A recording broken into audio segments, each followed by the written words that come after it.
সবচেয়ে বড় সম্পদ ঈমান। ঈমান ঈমান যদি হারায় তো পৃথিবীর সবগুলো ভালো কাজও খোদার কসম কেউ করলে আখিরাতের বিচারে এক বিন্দু এক জাররা কোনো বিনিময় পাবে, বিনিময় পাবে। মান আমিলা সালিহান মিন যাকারিন আও উনসা ওয়া হুয়া মুমিন। আল্লাহ তাআলা বলেন, পুরুষ কিংবা নারী যেই নেক আমল করে, তবে শর্ত হইল অহুয়া মুমিন, ঈমান ঠিক অবস্থা।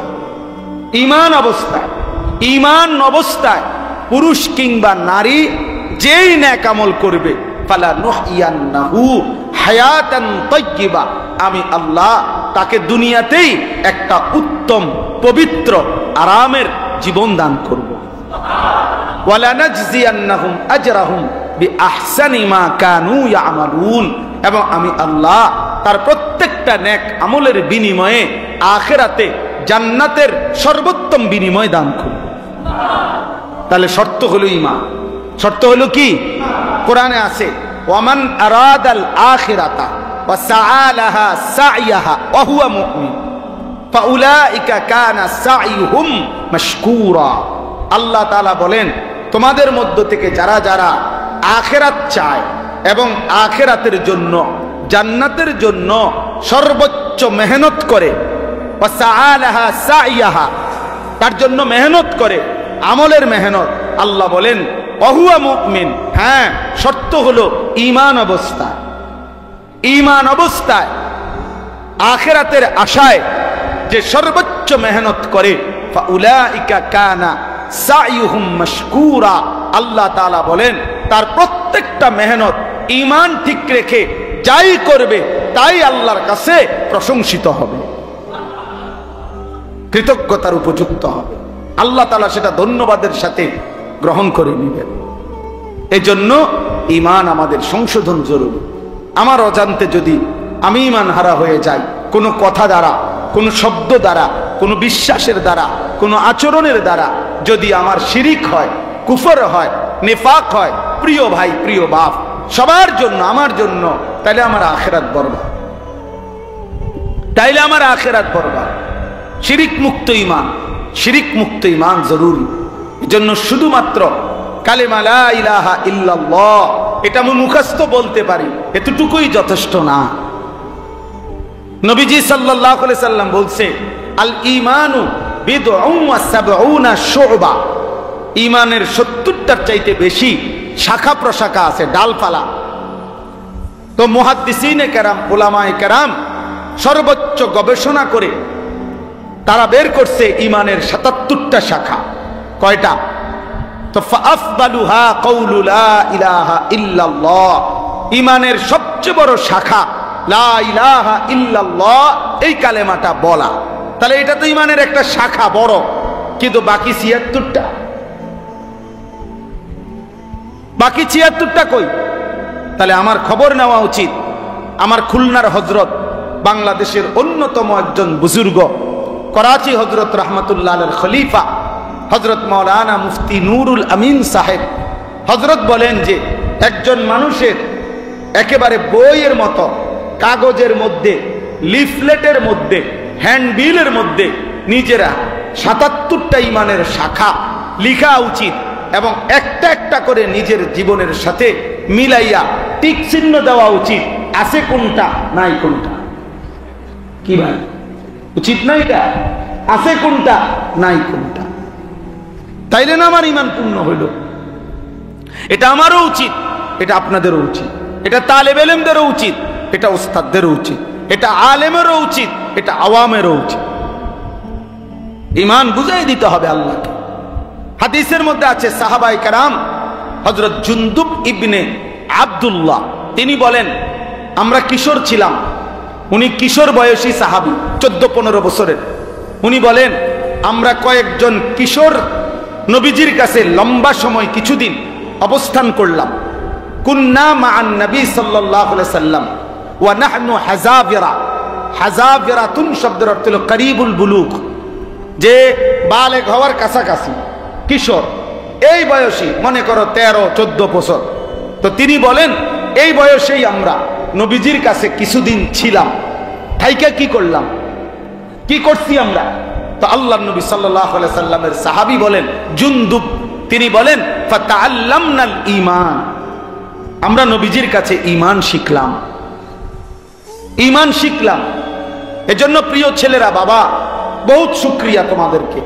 প্রিয় ভাই, তোমরা যেভাবে আসছো, আল্লাহর ঘরে বসছো, দোস্ত আমার নষ্ট হইও না, আখিরাত বরবাদ করো না। এই সামান্য একটা নারী দেখতে দেখতে এমন সুন্দর জীবন শেষ করো না। নারী এমনি মিলে যায়। তুমি যেটা এই আজকে 27 বছর যেই নারী দেখো, ছবি দেখো, উলঙ্গ দৃশ্য দেখো, নারীর জন্য এত অস্থির, এটা এমনি মিলে যায়। আমরা এমনি বিয়ে করে নিছি। এ সারাদিন কুত্তার মতো বেডির পিছনে হাঁটানো লাগছে না, আমরা এমনি বিয়ে করে ফেলছি। টাইম হয়েছে তো বাপ মা মেয়ে দেখছে তো বিয়ে হয়ে গেছে। এটা কোনো আশ্চর্য কিছু না। এই পৃথিবীতে একটা সহজ বিষয়। তাই জন্য নারীর জন্য, ছবির জন্য, নর্তকীর জন্য এমন সুন্দর হায়াত কেন নষ্ট করে দিবা বাবা? কেমনে নষ্ট করে দিবা ভাইয়া? আজকে বিশ্বাস করেন না, আজকেও আমি ক্যান্টনমেন্টে, যুবক শোনো ভাইয়া, আমার জিন্দিগি ছেলেদেরকে নিয়ে, আমার রাত ছেলেদেরকে নিয়ে, আমার দিন ছেলেদেরকে, এই কিশোর যুবক ছেলে মেয়ে ভালো হবে, সুন্দর হবে, এটা আমার একটা ফিকির আর কি। আজকেও আমি ক্যান্টনমেন্টে, আমি হজ্জে সফরে যাব, আমার বুধবারে ফ্লাইট। তা আমি কেনাকাটার জন্য গেছি। একটা প্রাইভেট কোম্পানিতে চাকরি করে একটা যুবক ছেলে, সে দৌড়াই আমারে দেখে আসছে, আইসাই জড়ায় ধরে কানতেছে। তাই বললাম কি হয়েছে বাপ কম? কয় হুজুর আমি রিলেশন করে বিয়ে করছি। রিলেশন মানে প্রেম, প্রেম করে বিয়ে করছি। এখন বিয়ে করলাম আজকে হুজুর 1 বছরের উপরে হয়, কিন্তু আমার বউ কোনোভাবেই আমার মা বাবার সামনেও যাইতে চায় না, তাদেরকে 1 গ্লাস পানিও আগায় দিতে চায় না কোনোভাবেই হুজুর। আমি আমার সর্বোচ্চ অনুরোধ করছি, মা বাবার সামনে একটু কথাও বলতে চায় না।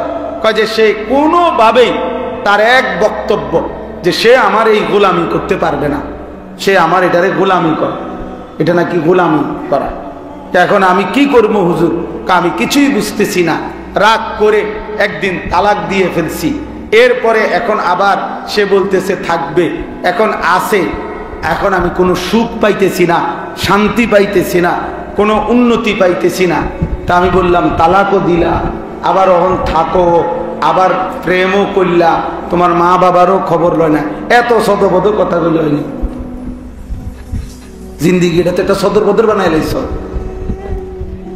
হ্যাঁ, যে মেয়েকে তালাক দিয়েছ, এবার তার প্রতি যদি তোমার 1000 ভালোবাসাও হয়, যে মেয়েকে তুমি তালাক দিছ, এবার যদি সে রাবেয়া বসরির মতো আচরণও করে, তারপরেও তো সে তোমার জন্য হারাম। হারাম না? তাইলে এখন তুমি এটি কি ইচ্ছা কও কিতা? এখানে কাহিনী বলো কেন বাপ? বগুড়া বাড়ি। তাইলে আমি তখন তাকে বললাম যে ভাইয়া, নাম বলে দিছি যে তুমি অমুকখানে যাইবা, একজন মুফতি সাহেবের কাছ থেকে লিখিত ফতুয়া নিবা এবং খুব দ্রুত গতিতে বিচ্ছিন্ন হোক, নাইলে জীবনটা তোমার আরো ধুকে ধুকে একদিন পথের কাঙ্গাল হইয়া একদিন ভিক্ষার থালা হাতে নিয়ে আনবে। কারণ এত বড় হারাম করো না। এই জন্য ভাইয়া, তোমরা যদি আমার কাছে কেউ শুনতা, আমার জীবনে সব সময় আমার পকেটে ছেলেরা কাগজ দেয়, অনেক সময় অনেকখানে কত কিছু লেখে, আমার খাদেম যারা ওরা কত কিছু বলে।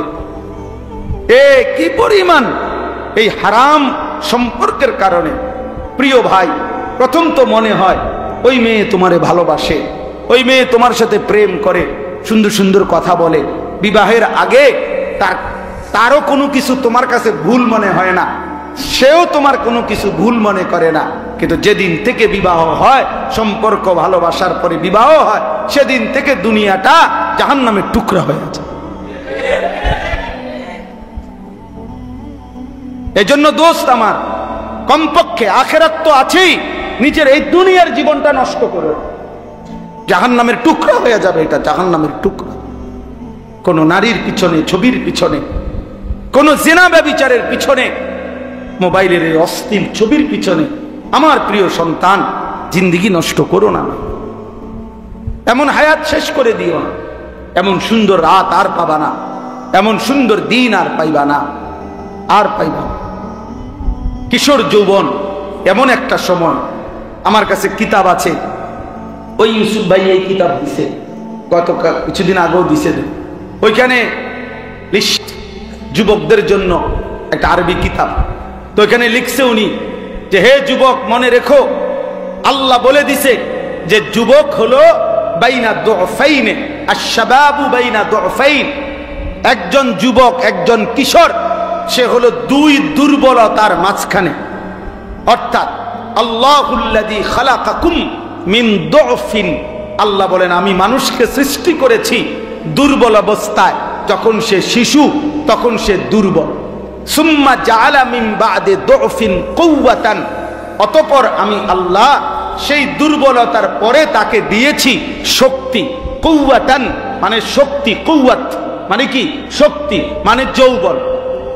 সুম্মা জাআলা মিন বা'দি কুওয়াতিন দুফান ওয়া শাইবা, পুনরায় আবার সেই শক্তির পরে আবার দিয়ে ফিরাইয়া দিছি দুর্বলতা এবং বৃদ্ধকালীন অবস্থা। তাইলে বৃদ্ধকালটাও দুর্বল, শিশুকালটাও দুর্বল, তাহলে শক্তি কেবল যৌবন। এজন্য তিনি বলছে, হে যুবক, তোমার ওই দিকেও পার করে আসছো যেটা, সেটাও দুর্বল। তুমি সামনে যেটার মুখোমুখি হইতেছ, হয় মৃত্যু আর নাই তো বৃদ্ধ, সেটাও দুর্বল। শক্তি কেবল এখন, কাজ করলে এখনই করো, জীবন গড়লে এখনই গড়ো, নিজেকে সাজাইলে এখনই সাজাও, ভালো কিছু করলে এখনই করো, পরে আফসোস করো। একটা যুবক হইলেও আমার কথা মনে রেখো, নিজেকে বদলাও, চেঞ্জ করো। এই চুল বদলাও ভাইয়া, এই মুসলমানের চুল না। হাসো না ভাই, হাসো না, হাসা উড়ায় দিও না। তোমার ভিতরে যদি রক্ত থাকে, তোমার ভিতরে যদি কালেমা থাকে, তুমি যদি কোনো মুসলমান মার দুধ খায়া থাকো, তাহলে ইহুদি ইসরায়েলের ওই কুত্তারা প্রতিদিন তোমার মাকে হত্যা করে, বোনকে হত্যা করে, তোমার এতিম ভাইকে হত্যা করে, এতিম কুলের বাচ্চাকে যারা বোমা মেরে উড়ায় দেয়, ওই কুত্তারা, ওই বেঈমানদের ডিজাইন হলো এই চুলগুলো। আল্লাহর কসম, খোদার কসম, এগুলো সব ইসরায়েলি মডেল, সরাসরি বেঈমানের মডেল, অন্য কোন দেশেরও না, সরাসরি ইসরায়েলে। কেন? এটা দাজ্জালের মডেল। আল্লাহর নবী বলছে, এখানে মুসলিম শরীফের হাদিস, নবীজি বলছে দাজ্জালের পরিচয় শাবুন, যুবক, কাতাতুন, চুল হবে এলোমেলো। হাদিস, ইন্নাহু শাবুন কাতাতুন আ'ওয়ারুল আইন। নবীজি বলছে দাজ্জাল হবে যুবক, দাজ্জাল হবে এলোমেলো চুলওয়ালা, দাজ্জাল হবে বাম চোখ তেরা। তাইলে আল্লাহ রাসূল বলছে দাজ্জালের চুলের ব্যাপারে, নালে নবী আলাদা বললেন কেন? বুঝেন না ফেসটা? আর একেবারে ইহুদিদের সমস্ত কিতাবে আছে, ইহুদি যারা এই ইসরায়েলের, এদের ধর্মীয় বিশ্বাস হলো দাজ্জাল খোদা। তারা, আমরা বলি দাজ্জাল, তারা উনাকেই বলে মসিহে মাউউদ, প্রতিশ্রিত যিনি আসবেন সেই মসিহ। ওরা দাজ্জালকে বলে, ওরা মনে করে উনি খোদা। এই জন্য মসজিদে আকসার এখানে উনি আসবে, মানে এই দাজ্জাল, সে এখানে বসবে, এখান থেকে ইহুদিদেরকে সাথে নিয়ে সারা পৃথিবীতে মুসলমানদেরকে হত্যা করে ইহুদি রাজত্ব কায়েম করবে। বিশ্বাস করো প্রিয় ভাই, এটা তাদের ঈমান, এটা তাদের বিশ্বাস, এটা তাদের আকীদা। এই জন্য তারা মসজিদে আকসার সীমানা থাকতে দেয় না। এই জন্য তারা এই জায়গাটা এইভাবে মাটি কামড়াইয়া, আজকে কয়দিন যুদ্ধ চলে জানো? ৭৭ বছর। এই ছেলে শুনছো? ৭৭ বছর। 1948 সালে প্রথম এই ইসরায়েলের এই বেঈমানদের সাথে ফিলিস্তিনের মুসলমানের যুদ্ধ শুরু হয়েছে। 48 ইংরেজি, আজকে 2025, ৭৭ বছর গুণা। ৭৭ বছরেও তাদেরও ব্যাপক ক্ষয়ক্ষতি হয়েছে। এমনি মিডিয়াতে আসতে দেয় না আর কি, তারা এগুলো প্রচার করে না। তাদেরও ব্যাপক ক্ষয়ক্ষতি হয়েছে, কিন্তু তারা এই জায়গাটা ছাড়ে না। কেন ছাড়ে না? মসজিদে আকসার সীমানাটা ছাড়ে না, তারা গাজার সীমানা ছাড়তে চাচ্ছে না, ইসরায়েলের এই জমিন ছাড়ে না। কেন? কারণ তাদের বিশ্বাস আর কিছুদিন, আর কিছুদিন, আর কিছুদিন দাজ্জাল আসবে, সে বসবে এখানে, তাকে সাথে নিয়ে তারা সারা পৃথিবীতে ইহুদি রাজত্ব কায়েম করবে। এই ইসরায়েলের এক সময়কার প্রধানমন্ত্রী ঘোষণা দিছিল, মুহাম্মদের ওই মদিনা এটা আমাদের জায়গা।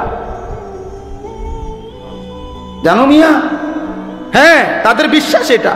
কারণ ওইখানে 3টা ইহুদি গোত্র ছিল মদিনাতে, বনু নজির, বনু কুরাইজা, বনু কাইনুকা। নবীজি সাল্লাল্লাহু আলাইহি সাল্লাম নবীজির হায়াতে যুদ্ধ করে সাহাবীদেরকে নিয়ে এই 3টা ইহুদি গোত্রকে আমাদের নবী মদিনার থেকে বিতাড়িত করছেন। এই জন্য তাদের ওই কথা মনে আছে। তাদের বিশ্বাস তাদের পূর্বপুরুষ কই ছিল? মদিনায় ছিল, এটা তাদের জায়গা, খায়বার তাদের এলাকা, তাদের দাবি। এই জন্য তারা গোটা আরব বিশ্ব বিজয়ের স্বপ্ন দেখে। তাহলে এই যুদ্ধ দোস্ত ফিলিস্তিন আর ইসরায়েলের যুদ্ধ না, এটা ঈমান এবং কুফরের যুদ্ধ। সারা পৃথিবীর মুমিন একদিকে, সারা পৃথিবীর বেঈমান একদিকে। হ্যাঁ, এটা হলো স্যাম্পল, শুধু ইসরায়েল আর ফিলিস্তিন স্যাম্পল চলতেছে। এই যুদ্ধ, এই সংগ্রাম সারা পৃথিবী ছড়াবে, সারা পৃথিবী। যেদিন ভারত পাকিস্তানকে আক্রমণের হুমকি দিছে এই কাশ্মীর ইস্যুতে, সাথে সাথে 1 ঘন্টা লাগে নাই, ইসরায়েলের কুত্তায় ওইখান থেকে ঘোষণা দিছে, আমরা তোমার পাশে আছি। হ্যাঁ, 1 ঘন্টার ভিতরে ঘোষণা দিছে। যখন পাকিস্তান আপনার বিজয় হয়েছে, ভারতকে সোজা করে ফেলছে, ঘাড় নামায় দিছে, তখন ওই বুড়া শয়তান আমেরিকার এই বুড়া গিয়া এখন আরব বিশ্বে টোটো টোটো করে ঘুরতেছে। সব বোঝো নাই? অগরে একটা ফিনিশিং দিছে আর কি, একটা লেকচার দিয়ে দিছে। সারা বিশ্ব রাজনীতির হিসাব একটাই, যে আগামীর সময়টা ঈমান আর কুফরের যুদ্ধ।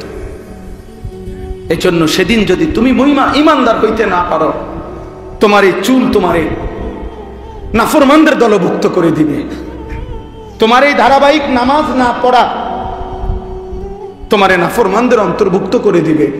তুমি পারতা না ভাইয়া 2টা স্লোগান দেওয়া আর ঈমানের দাবিতে কলিজার খুন দেওয়া এক কথা না, এক কথা না। এজন্য যুবক ভাই, ছেলেরা, বাপ, তোমার আব্বা মুসলমান, তোমার মা মুসলমান, তোমার রক্তে ইসলাম। তুমি তোমার ধর্মের সাথে এত বড় জুলুম করো না। তুমি তোমার আল্লাহকে ভুলে যেও না, তুমি তোমার রাসূলকে ভুলে যেও না।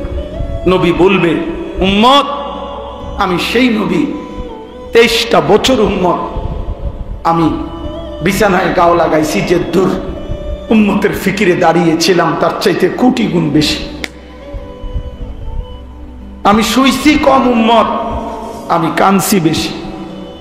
এমনও দিন গেছে, আম্মা জান আয়েশা বলছে, হাদিসের মধ্যে আছে, আম্মা জান আয়েশা বলছেন রাদিয়াল্লাহু তাআলা আনহা, নবীজির স্ত্রী বলছেন, আমি নিজ চোখে দেখছি এশার নামাজের পরে নবী আয়েশা শুইছে, আমার পাশে শুইছে। একটু পরেই দেখছি উনি দাঁড়ায় গেছেন, আর দাঁড়াইয়া এক দাঁড়ানোতে আর রুকুও দেয় নাই, সেজদাও দেয় নাই। হযরত আয়েশা বলেন, আমি দেখলাম এক দাঁড়ানোতে চোখের পানি ফেলতেছেন আর উম্মতের জন্য কাঁদতেছেন আর আল্লাহর কাছে দোয়াই করতেছিলেন। হযরত আয়েশা রাদিয়াল্লাহু তাআলা আনহা বলেন, আমি মনে মনে ভাবলাম যে আজকে আমি ঘুমাবো না, আমি দেখব নবী আমার কতক্ষণ জেগে থাকে। হযরত আয়েশা বলেন, খোদার কসম, বেলালের ফজরের আজানের সময় হইছে, আল্লাহর নবীকে তখনও দেখি দাঁড়ায় আছে। কেমনে ভুলে গেলা জোয়ান? এমন রাসূলকে কি বলা যায়? এমন নবীর ভালোবাসা 2টা জিলাপি, এমন নবীর ভালোবাসা 1 প্যাকেট বিরিয়ানি। ইনসাফ এটা? এটা বুঝি কথা হইল? ধাক্কা ধাক্কি করে, ঠেলাঠেলি করে, নবীর ভালোবাসায় দলাদলি করে। আরে বেটা ইনসাফ বলো বেটা। রাসূলুল্লাহ সাল্লাল্লাহু আলাইহি সাল্লামের 23 বছরের এই মেহনতের বিনিময়ে তো হযরত আয়েশা রাদিয়াল্লাহু তাআলা আনহা বলেন যে জগৎবাসী শুনো, আমি দেখছি সারাটা রাত তিনি উম্মতের জন্য কাঁদছেন। হাত্তা তাওয়াররামাত কাদামাহু, দুইটা পাও, কদম দুইটা পাও, তাওয়াররামাত মানে হলো ফুলে ফুলে গেছে, দুইটা পাও ফুলে ফুলে গেছে। এজন্য তালেবে ইলম আমরা, মাদ্রাসার ছাত্র, আমরা নিয়ত করো যে এই পৃথিবীর কেউ আসুক বা না আসুক, আল্লাহর দ্বীনের জন্য আমরা লড়ব ইনশাআল্লাহ। কলিজার এক ফোঁটা থাকতে আমরা ইনশাআল্লাহ কোরআন বিরোধী, সুন্নাহ বিরোধী, ইসলাম বিরোধী কোন কাজ বাংলাদেশে বাস্তবায়ন হতে দেওয়া হবে না ইনশাআল্লাহ। এজন্য নারী সংস্কার কমিশনের এই অন্যায় দাবি বাংলার জমিনে বাস্তবায়ন হবে না ইনশাআল্লাহ। এদেশের কওমি মাদ্রাসার তালিবে ইলম এখনো বেঁচে আছে, হেফাজতে ইসলাম এখনো আছে, এদেশের লক্ষ লক্ষ উলামায়ে কেরাম কলিজার খুন দেবে প্রয়োজনে, কিন্তু আল্লাহর জমিনে, বাংলার জমিনে কোরআন সুন্নাহ বিরোধী নাস্তিকদের দোষের কোন আইন বাংলাদেশে বাস্তবায়ন হবে না ইনশাআল্লাহ। বাংলাদেশে উলামা বিদ্বেষী যে কেউ, সে নিশ্চিত ইনশাআল্লাহ বেইজ্জতি হবেই হবে, হবেই হবে, হবেই হবে, হবেই হবে ইনশাআল্লাহ। এজন্য কিশোরগঞ্জের এক বেয়াদব নেতা নামের এক বেয়াদব, ফজলুর রহমান নামের এক পাগল, এক মাতাল বাংলাদেশে উলামায়ে কেরামকে বিদ্রুপ করছে। এই বেয়াদব ইনশাআল্লাহ প্রকাশ্য জমিনে বাংলাদেশে বেইজ্জতি হবেই হবে ইনশাআল্লাহ। এই বেইজ্জতি, ওই বেয়াদব বাংলাদেশের উলামায়ে কেরামকে প্রচন্ড ভাবে বিদ্রুপ করছে। আমরা নারী সংস্কার কমিশন কোরআন সুন্নাহ বিরোধী প্রস্তাব পেশ করছে, আমরা এটার বিরোধিতা করলাম কেন? তার গাও চলছে, সে তসলিমা নাসরিনের লেগে মায়া দেখায়, তার কাছে তসলিমা নাসরিনের প্রতি দরদ, উলামায়ে কেরামের প্রতি বিদ্বেষ। কত বড় নাফরমান! এই জন্য যুবক ভাই, আমার কথা আমি লম্বা করব না, আমি এটা বুঝাইতে চাই যে আল্লাহর নবী সাল্লাল্লাহু আলাইহি ওয়াসাল্লাম অনেক কষ্ট করে 23টা বছর নবী সাল্লাল্লাহু আলাইহি সাল্লাম হাসরের ময়দানে নবীজি উম্মতের আমলনামা দেখবে, ভাইয়া আমলনামা দেখবে, নবীজি দেখবে। ফাকাইফা ইদা জিনা মিন কুল্লি উম্মাতিন বিশাহিদ ওয়া জিনা বিকা আলা হাউলা'i শাহীদা। এই আয়াতের তাফসীরের মধ্যে আছে সূরা নিসা। নবী সাল্লাল্লাহু আলাইহি ওয়াসাল্লামের সামনেও উম্মতের আমলনামা উন্মোচিত হবে, নবীজি দেখবেন, তোমারও আমারও।